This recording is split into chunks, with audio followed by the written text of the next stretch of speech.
Welcome to the Business for Good podcast, a show where we spotlight companies making money by making the world a better place. I'm your host, Paul Shapiro, and if you share a passion for using commerce to solve many of the world's most pressing problems, then this is the show for you. Well, friends, welcome to episode 51 of Business for Good. This is a special episode because the guest holds many interesting titles for our purposes. Toni Okamoto is the founder of Plant-Based on a Budget. She's a successful author. She's the creator and former co-host of this very podcast. And oh yeah, she also happens to be my wife. And Toni has a new cookbook coming out. This is her third cookbook entitled The Friendly Vegan Cookbook, which is authored with Toni's business partner and friend, Michelle Cehn. Now, before you think this is just some act of nepotism to promote my wife's new book, which is certainly worth promoting, nepotism or not, as you'll soon hear, Toni has a fascinating tale to tell about her success as an entrepreneur. In this episode, we chat about what led Toni to leave the comfortable life of a paycheck and benefits to take a bet on starting her own company based on her passion, helping people save money by eating plant-based. With no outside investment, and just by bootstrapping with revenue that she has brought in, Toni has built her company into a powerhouse, providing jobs for 6 people, plus herself, and reaching vast numbers of people with a potent message about how to live more sustainably each day. It's normally taboo to talk about just how much money somebody makes, but Toni gets into the specific numbers here to offer precise details about her business's various revenue streams. So, if you have ever wondered how social media influencers actually make a living, and what their lives are like, including the barrage of both encouragement and criticism they receive online daily, this podcast will answer that, plus a whole lot more. I now bring you the person in whose shadow I often live, my wife, Toni Okamoto. Toni Okamoto, it has taken us 30 episodes to get you back on to the Business for Good podcast. Welcome back. Thanks for having me. It is very nice. For those of you who are longtime listeners of the show, you will remember Toni's voice because she was on the first 20 episodes as a co-host. In fact, the show was actually her idea. So we decided after episode 20, for the sake of marital harmony, that we would go our separate ways as hosts of our own respective podcasts. Wait, is that what you tell people? That's what I'm telling people now, and it is what I tell people because I believe it to be true. Do you have a different recollection of it? I tell people I was getting ready to go on a book tour, so I had to take a pause. Take a pause for 30 episodes long after the book tour. Yes, that sounds very plausible. It is true that you were going on a book tour. That is true for your second book, and I know you have a third book coming out, The Friendly Vegan, co-authored with Michelle Cehn, and we will talk about that in this interview, but we are going to talk about some other things first. But yeah, I think that it was better for our marriage to not be co-hosts of the show. What do you think? Do you think that's true? I do. Yes, I do. That's a pretty diplomatic self-restraint there to do that. So anyway, well, welcome back. Great to have you back on Business for Good. And I wanted to start with this question because I had this question when we actually started dating. Now, when let me just put it this way. If somebody said to me they were a social media influencer, if I said, hey, what do you do for a living? I said, I'm a social media influencer. I would think you have no job. That means you have no job. Of course, I know that's not true now because we are together and I've learned about your life.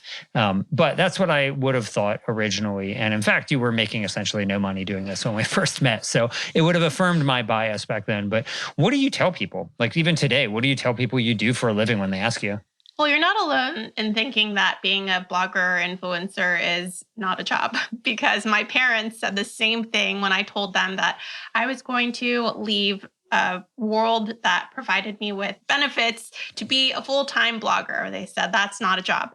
But I've tried out many different responses and I've noticed that the one that is most accepted and is like, oh, yeah, that's cool, is an author. So I say, I'm an author.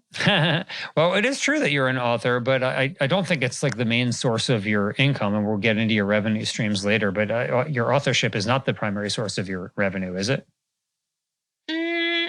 I have a pretty diverse set of revenue streams, which is intentional, and it is substantial.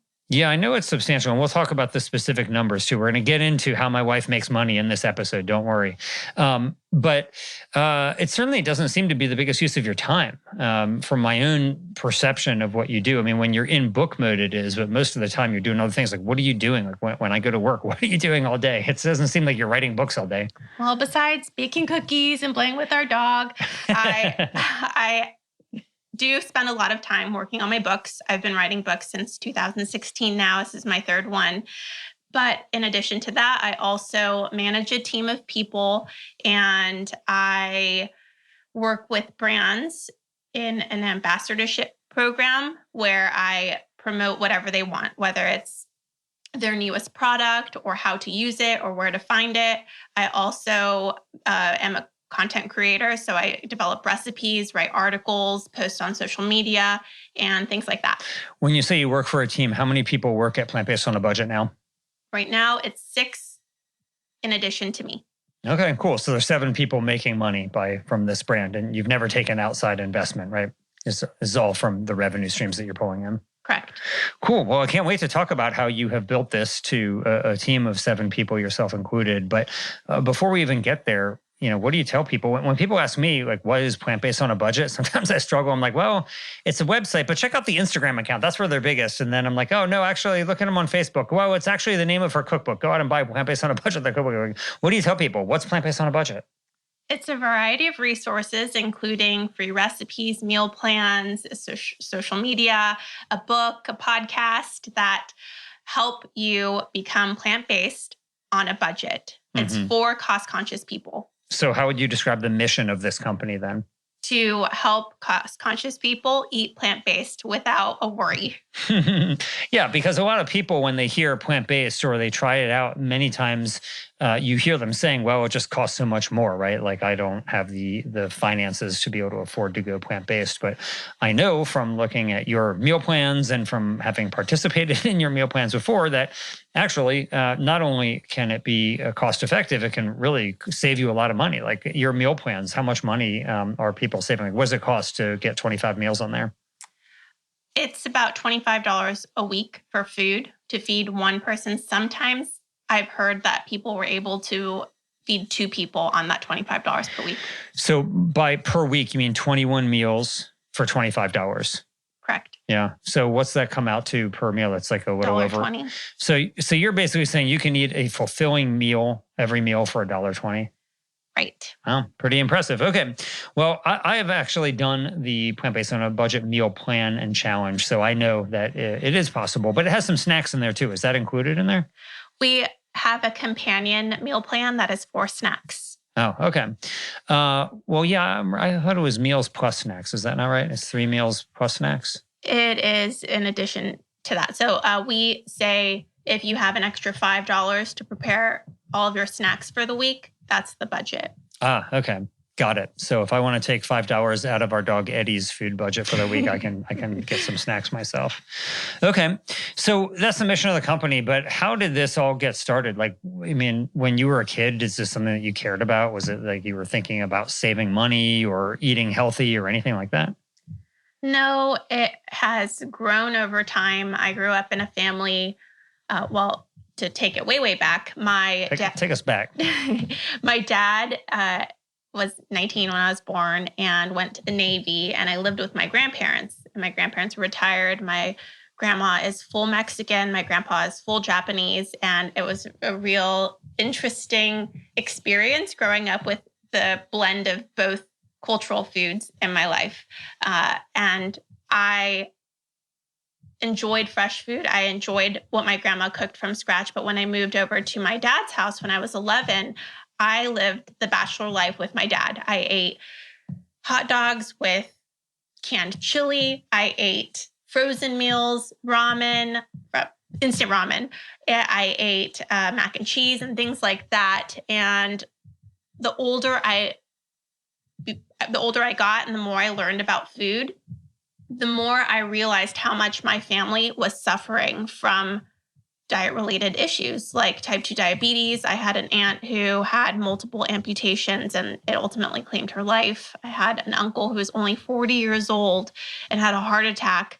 I had my grandpa, who was a father figure in my life, have complications in his triple bypass surgery, and it killed him. So I learned about the consequences of a poor diet, and changed my life from there. Mm-hmm. And so when you say you changed your life, you mean you started eating plant-based? I did. I learned about plant-based not through animal issues, which is what most people think, but instead, when I was in high school, I was eating a really poor diet filled with lots of processed foods, especially fast food.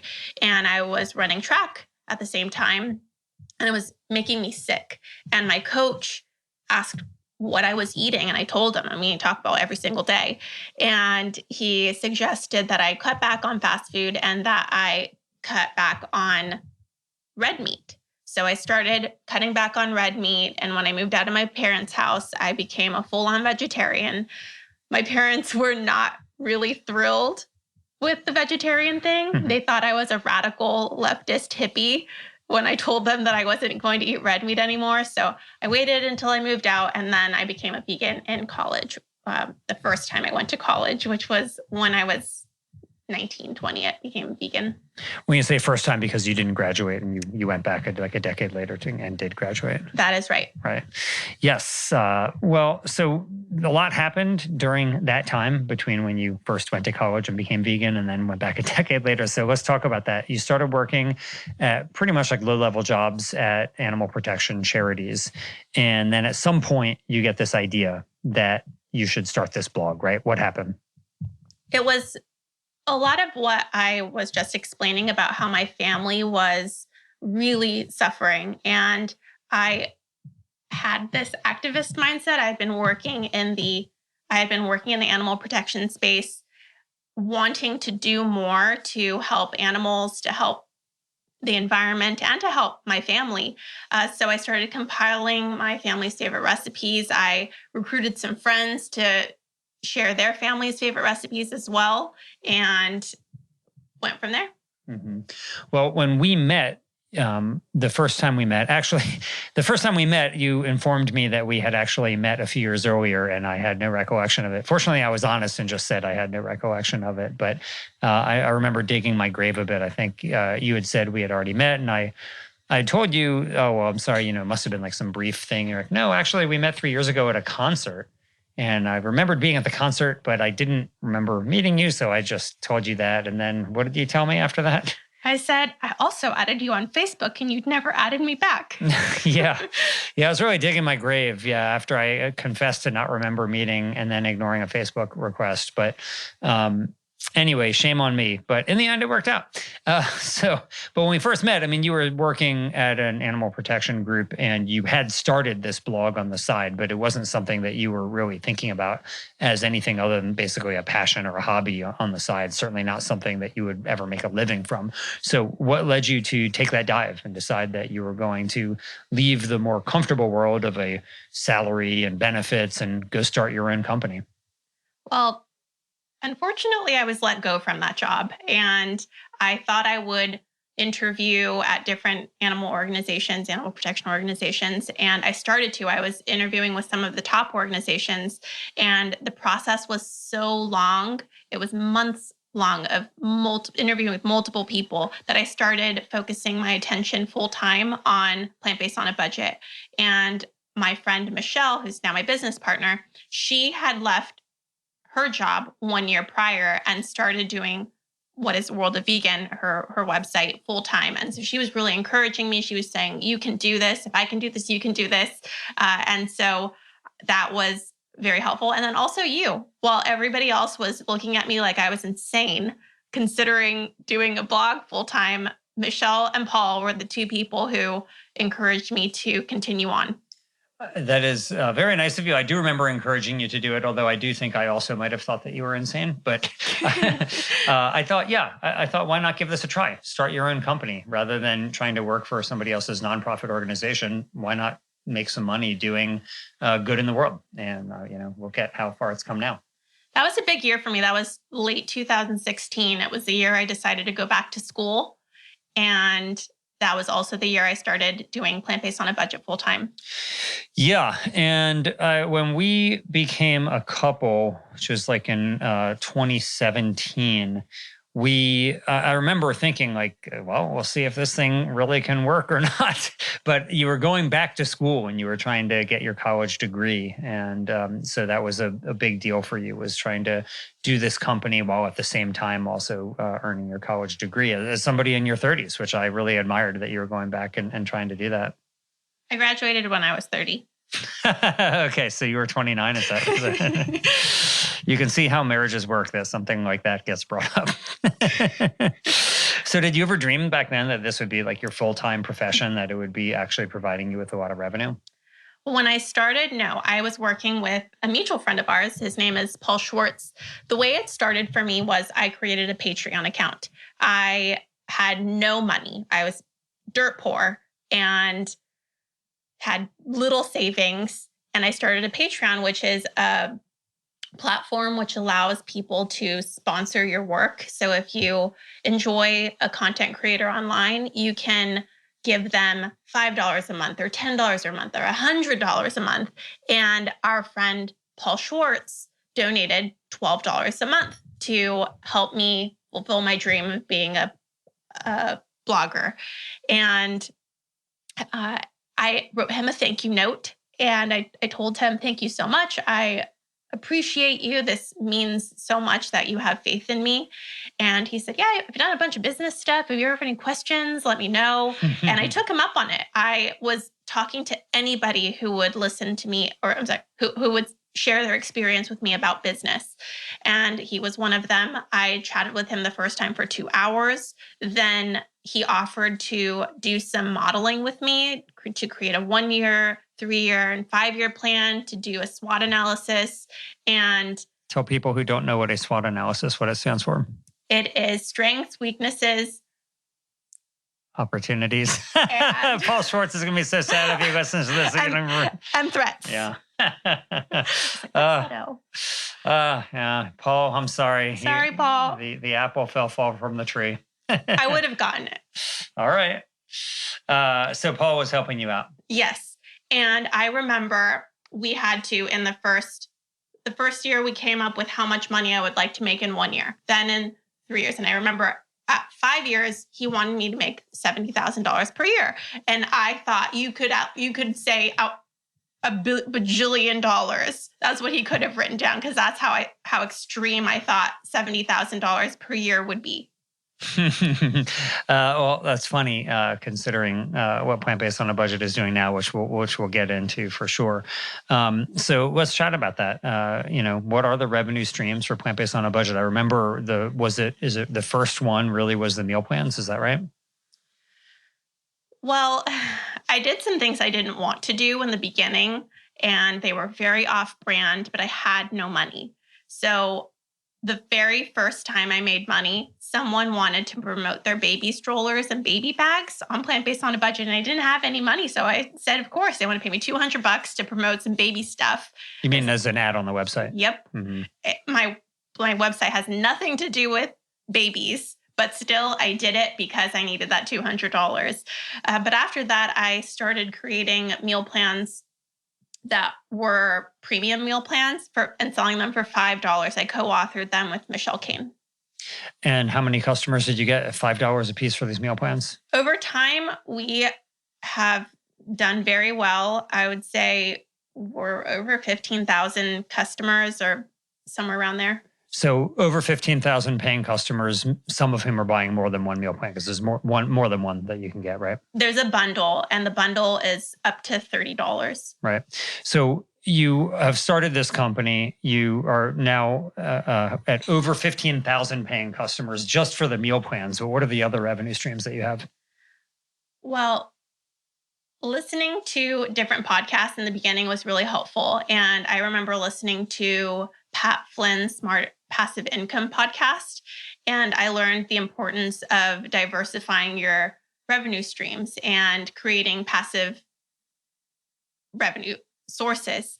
And so the ways I focused on were ad revenue, which meant I had to get to a certain amount of viewers on my website, sponsorships, which is what I was mentioning earlier, where brands pay me to do whatever they need me to do and promote them to my audience. When you say promote it on your audience, you're talking about social media, not on the website, right? Both. Okay. So is somebody, a food company X says, hey, I want you to take a photo of yourself eating our product and post it on Instagram, and they pay you to do that? I mostly do recipe development, but some really do want me to be in it. I prefer not to be in the photos, but I do a lot of recipe development for brands. Okay. So there is ads on the website. There is sponsored content on social media. There is the meal plans that are paid for. What else? Books.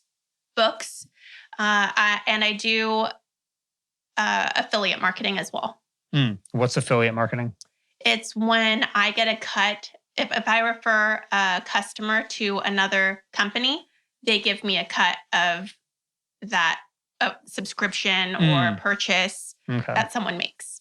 And then you also have your own podcast, Plant Powered People, which takes ads as well, right? Yes. And we also have a Patreon for that as well. So the reason why companies are interested in what you're doing is because there's a huge audience. I mean, I just looked it up on Instagram. You have over 400,000 followers on there alone. How did that happen? I mean, you didn't pay for these people to come and follow. You just created content that they wanted. Like, what was your secret to success from going from a hobby on the side to having 400,000 plus people following you on Instagram? Consistency, patience. It wasn't like that forever. I started from the bottom. I didn't have any followers and I didn't have a lot of experience. I took photos with my cell phone. I am in the process right now of going through my old content and updating it with a professional photographer and an editor. And I'm just embarrassed by what I was posting originally. So it wasn't always glamorous or easy, and I didn't have a team. I did everything myself, but it's come a long way. Yeah, and to give a shout out for that professional photographer who is Alfonso Revilla. He's just a fantastic photographer, and he also runs my social media. And he is the content manager of Business for Good podcast. So a shout out to Alfonso. Eres mi hermano. Te amo. Anyway, so we're definitely now up to speed on all the revenue streams that you're bringing in, but let's talk about what kind of revenue for real, get down to the numbers. Now, I know for most people, it's taboo to talk about how much money you make. On Business for Good, though, we talk about the business of this. So when you talk about revenue, like for these books, like how many, let's say you take your last book, Plant-Based on a Budget. Was that a lucrative financial endeavor for you? I know it was a popular book. I know you sold many tens of thousands of copies of it, but was it lucrative? Oh, I don't usually talk about money with people. So this is don't worry, it's just me stepping into new territory.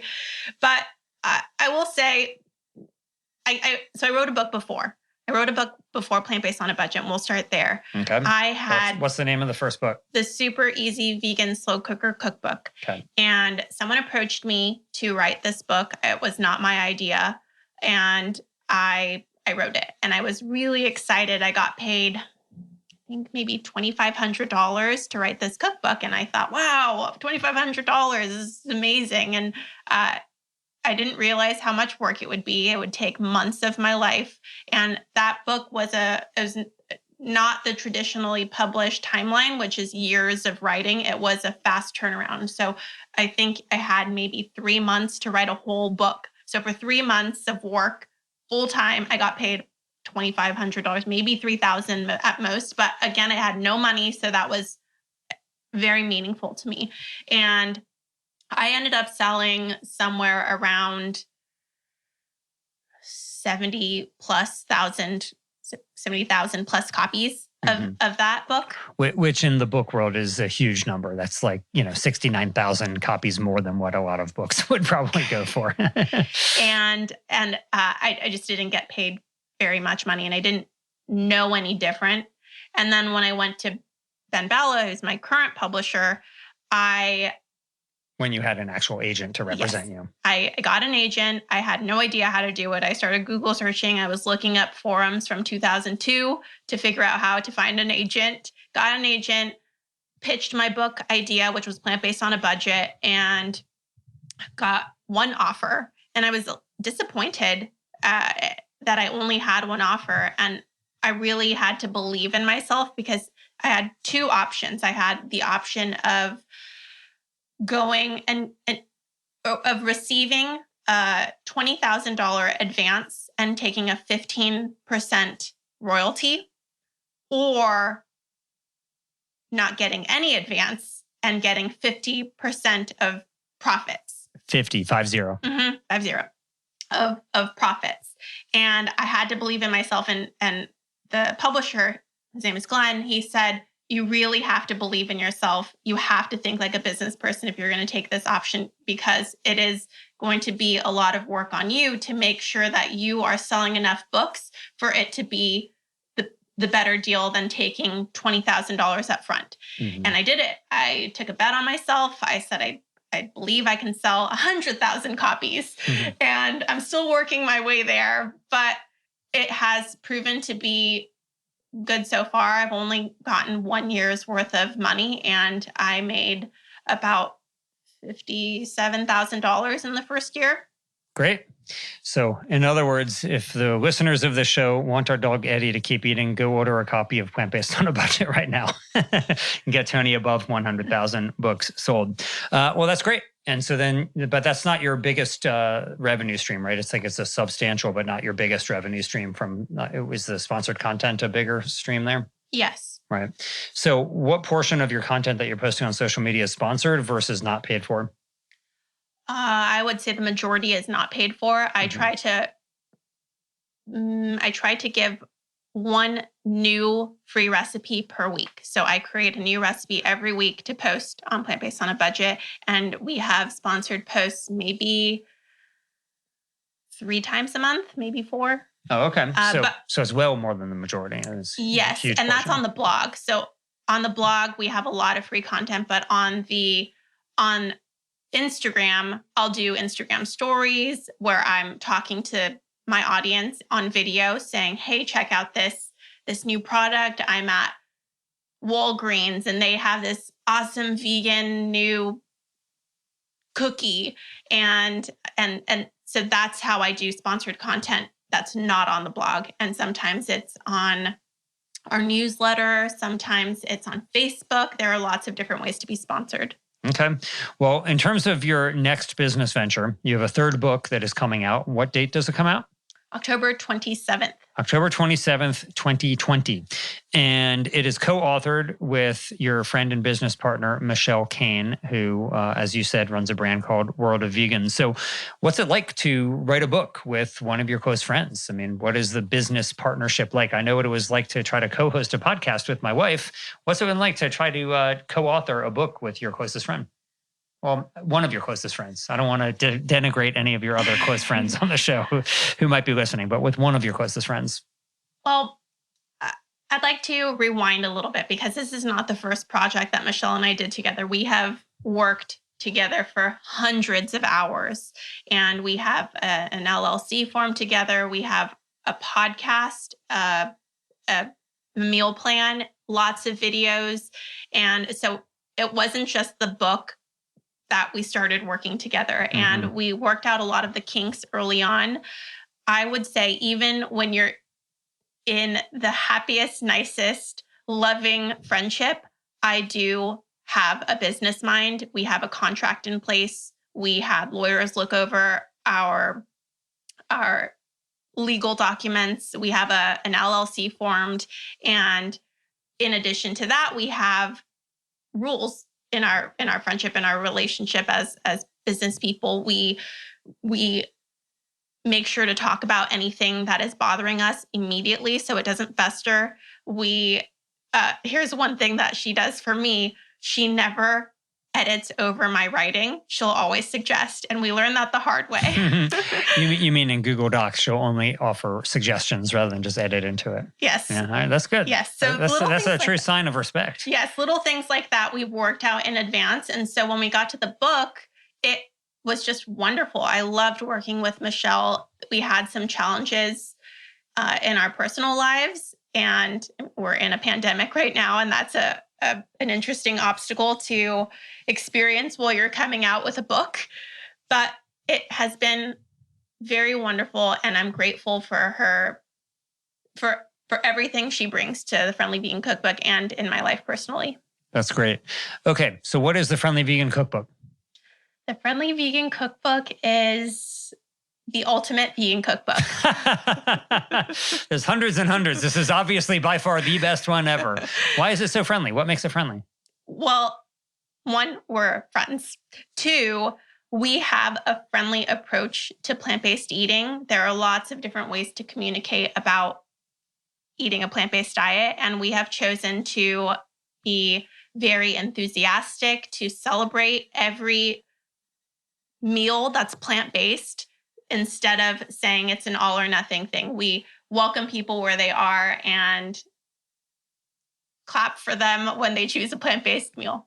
Mm-hmm. So the idea is that it's not necessarily that there's something inherent to each recipe that is friendly, but rather the verbiage in the book celebrating progress rather than expecting perfection. That's the friendly aspect of it. Yes. And then the other part is we believe that sharing food is one of the best ways to introduce people to the idea of vegan eating, vegan lifestyle. And we have both heard so many times that if I could eat this every day, then I would totally be vegan. And now they can, because they're going to buy our book and it's going to be easier for them. Nice. Okay. So when you released your last book, it was right after we got married. And in fact, we said, we're not going to do a honeymoon because the book tour is all consuming. So we didn't do a honeymoon. We still haven't. And you went on a book tour. And my recollection of it is that you were traveling at least once a week to some city to do a morning TV station or something like that. What's it been like now, trying to release a book where you can't travel at all? What's the publicity like?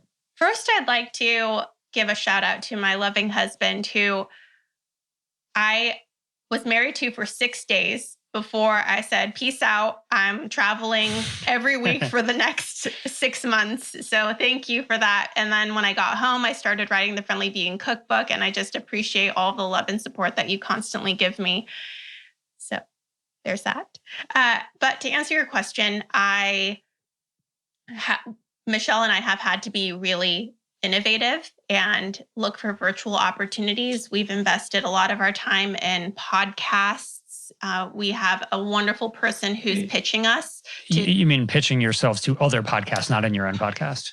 Right. Yeah. We have a wonderful person who's pitching us to different podcasts, different Instagram live opportunities. I have a publicist who is fantastic. She has already gotten us, I think, 9 TV segments for this book launch. That are all filmed remotely from our kitchen. Yes. Yep. Toni has me at like 5 in the morning. She'll be doing 5 in the morning California time. She'll be doing like an East Coast TV morning show live, a cooking demo. And I have to take Eddie for a walk at 5 in the morning to make sure that he doesn't do anything to upset what's going on in the house. Yeah. Thank you for that too. And then we're doing something that's really interesting, and that is relying on our friends who have platforms themselves. We have sent out a lot of copies of our book, and we're hoping that all of the people we have helped promote in the past will help promote us this time. Yeah, I mean, it only takes one big thing. I mean, I remember when Rory Friedman put out Skinny Bitch, like the book didn't really do much for, I think it was like a year or two. And then there was just happened to be a photograph. I think it was like one of the Spice Girls, wasn't it? Who was photographed with a just carrying the book Skinny Bitch.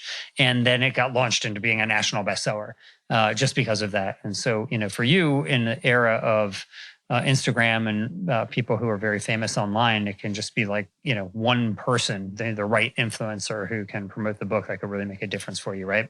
Right. And Michelle and I we've had our Instagram accounts for a really long time. Michelle has 1.1 million followers. I have over 400,000 followers. And we went through and found a lot of the celebrities who follow us and cold messaged them, hey, can we send you a copy of our book? And we were surprised by how many people said yes. That's cool. Who's the coolest one who has said yes so far? There are a couple. My two favorites, Steve Aoki, who is a DJ, and then also I'm a big Grey's Anatomy fan, and Ellen Pompeo, who plays Meredith Grey, also said that she was going to not only receive our book, but make the recipes and post them online. Oh, how nice. That's really, really nice. Well, you might even be able to persuade one big Instagram influencer, Eddie the Pity on Instagram, to do a post about the book. I would be so lucky. Well, we'll see. I might know a guy. So, Toni, the brand Plant-Based on a Budget is obviously now vastly bigger than you would have ever dreamt, honestly. I mean, it's so much bigger than many people would have ever thought it could be. And I think it's a great example of how too often we have a poverty of ambition, we have a poverty of vision, in that people have psychological limitations on what they think they can accomplish, and that holds them back from actually accomplishing their potential.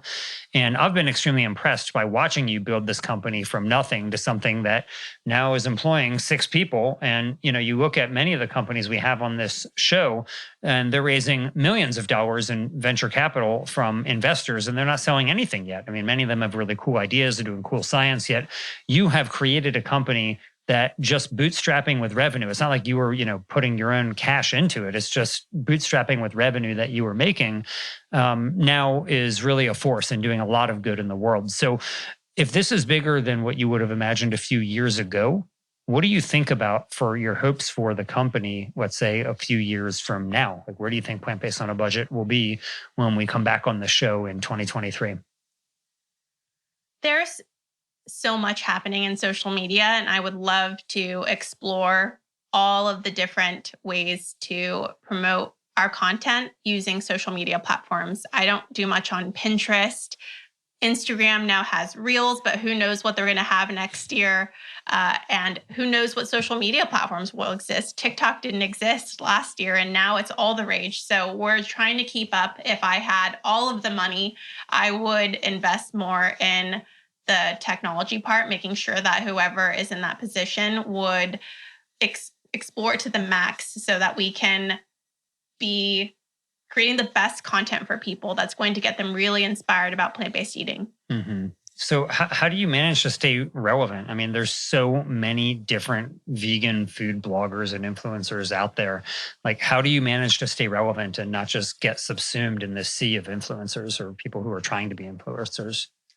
I have a really great team, and we collaborate. Every Tuesday, I have a call with Bea and Alfonso, and we talk about what we've seen on social media over the past week. And every week, there's something new. We try things out. We fail sometimes, and we have to go back to the drawing board. But it's a chance to have all of us compile our best ideas and move forward with them. And I don't look at it as a competition. I look at it as more of a collaboration with other influencers. I'm happy to promote people on my channels. I do something called Meatless Monday takeovers, where every Monday I bring someone who has a smaller platform, like 5,000, 10,000 followers, and I introduce my audience to them, because if people want to promote plant-based eating, I think that's fantastic. Oh, that's awesome. That's really great. So how has your life changed? From going from being one of those smaller brands that had very few followers to being a larger brand now that has a lot of followers. I mean, I know in my own life, and I've been in restaurants with you, people recognize you, people come up and ask me to take their photo with you. People are commenting on you on social media all the time, both positively and negatively. Like, how has your life changed? In a variety of ways. Mostly, I am much more private about my life because of the scrutiny. I feel like if I post that I was at this place, or that I ate this thing, or I went to this event, there's going to be someone who is going to criticize it. So I limit my personal appearances on Plant-Based on a Budget, and even on my own personal accounts, like my own Instagram, my own Facebook. And I've had to learn how to have thicker skin. I've been a really sensitive person my whole life, and having to switch to they can say that and they don't know me. So it's okay. I don't need to cry about it or be upset. That's what are some of the things you're getting criticized for? the most common thing is my voice. People really hate my voice, which is I've heard that I need voice therapy. They can't listen to me because they hate my voice so much. My hands are ugly. My lipstick makes me look like a prostitute. That is an actual Amazon review on one of Toni's books. Somebody reviewed the book and their only comment was on the lipstick that she was wearing in the back author profile photo. What did they say? I said that made you, what was the word they used? A streetwalker. Streetwalker, yeah. Streetwalker. My very nice Aunt Jackie, when she heard about this, that there was a comment saying that Toni's lipstick made her look like a streetwalker, went and left an Amazon review for the book saying, how can I find out the author's lipstick color? I need to get that for myself. Yep. So that's a big way that it's changed. I used to post family photos and updates about my life pretty regularly that were public, and now I hardly do that. And I would say I don't live a fancier life at all. I get more free stuff, I guess, but I don't take much of a salary from Plant-Based on a Budget. I invest most of it back into the brand, which is really important to me to continue growing the business. And so I don't make much more now than I did when I started. Yeah, and I can attest to that Toni's not living that high on the hog. It's a lot of it is just going back into trying to promote the brand to help people to adopt plant-based eating, really, to help people along their way. So with that in mind, Toni, the whole purpose of this brand at first was to help your family lead a healthier life, to help them to eat more plant-based, to try to avoid amputations and heart disease and diabetes and so on. Now that you're many years into it, you've obviously helped thousands and thousands of people to lead healthier lives, to save money. What about your own family? Have they been influenced by Plant-Based on a Budget? I am most proud that my parents have made this big switch, and that is they no longer eat chorizo. They only eat soy rizo. Cool. And it seems so small, but I never would have guessed 13 years ago when I became vegan that they would make a switch like that. And they do it because I care about it. And because it's the same price. Yeah, I saw it at Grocery Outlet. For those of you who aren't familiar, Grocery Outlet is a supermarket chain that is concentrated on the West Coast, though I think they have some East Coast presence now. But I saw just recently, and I posted it on my own Instagram channel, that it was the same exact price to get pork chorizo as it is to get soy chorizo, and they are marketed directly adjacent to one another. It was really amazing to see. I would love to know the data on like how much of that gets purchased as the vegan version versus the pork version when they're marketed adjacent to one another and at identical prices. It's pretty cool. It was really, really cool to see. Well, that's great. So any other changes aside from them switching chorizo for soy rizo? People like Ellen Pompeo from Grey's Anatomy just give me their address. Sorry, I meant in your own family. Oh, sorry. I thought you meant in my life. That's the most notable. Okay. So you now have grown, Toni, this brand from basically a personal hobby on the side while you were working another job to now being a pretty large brand, employing a number of people. For a lot of folks who would look at you and say, hey, I'd like to be like her, are there any resources that you would offer that have been helpful for you in your own entrepreneurial journey to starting this company? Yes, I would recommend first talking to everyone in your network who will discuss their own experience. Talking to Paul Schwartz was so pivotal in this. It turned me from a blogger to a businesswoman. And so start there. I have enjoyed the Smart Passive Income podcast by Pat Flynn. I listened to the Startup podcast from Gimlet Media. And that was really helpful. It's a podcast that people share, this person who was a producer from Planet Money recorded his experience in starting his own media company, and he fails, and his elevator pitch sucks, and his wife is not on board. She's pregnant, and he's quitting his well-paying job to do this startup company. And he records all these conversations, and to listen to someone who feels the same way that you do gives you comfort. Mm-hmm. Cool. Yeah, podcasts have been really helpful for me. And Paul Schwartz also was very helpful for me. As you know, he was very instrumental and has been instrumental in the Better Meat Co., not only in helping us in the beginning, but being one of the earliest believers in the company, as an investor in the company. And even today, he essentially acts almost like a pro bono CFO to the company right now. So having that type of a person in your life who can really offer guidance certainly was very helpful for me in my own entrepreneurial journey as well. So big shout out to Paul if he happens to be listening. We often at the Better Meat Co. refer to him as Paul Sr. and me as Paul Jr. there to make sure that when there's two Paul S's in the house, it's a little difficult. So finally, Toni, when we started the podcast, you may remember there was one question that you always asked every guest on the episode, and that was what they were grateful for. The question since changed to ask people about what companies they would like to start, but they would like somebody else to start, that is.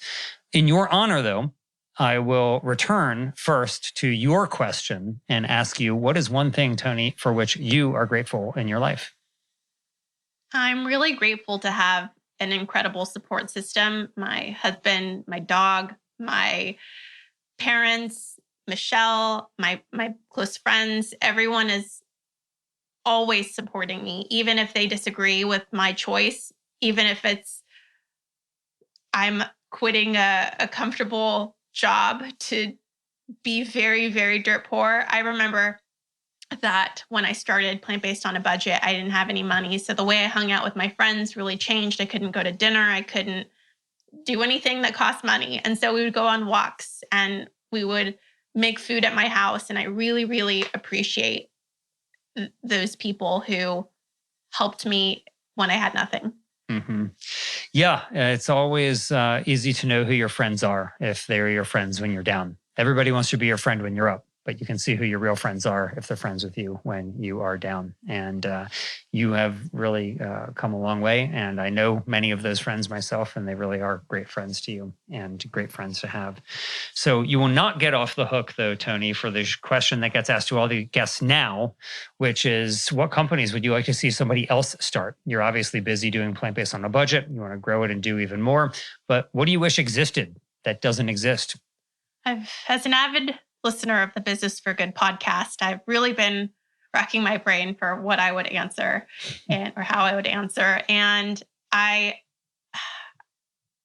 think I know I would like to see a plant-based protein company, an alternative meat company that is cost comparable with meat. So right now, the only one I'm aware of is the soy riso that is from a specific brand. It's El Rinaldo. Yeah, and it's not the brand soy riso. It's not the brand. It's a brand called El Rinaldo. Yep.